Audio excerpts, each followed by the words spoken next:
Team India captain Shubman గిల్‌పై మాజీ head coach Ravi Sastry ఆగ్రహం వ్యక్తం చేశాడు.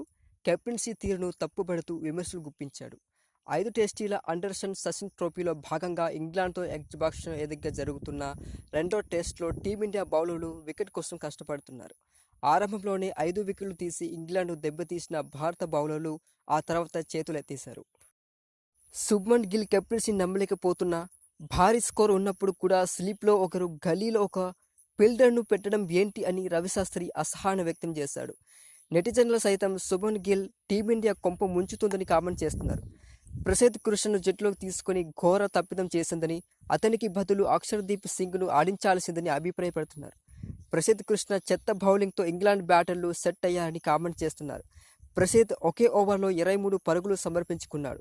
మరికొందరు స్పెషలిస్ట్ స్పిన్నర్ కుల్దీప్ యాదవ్ను తీసుకోవాల్సిందని, ఇప్పటికైనా బౌలింగ్ విభాగంపై ఫోకస్ పెట్టాలని సూచిస్తున్నారు.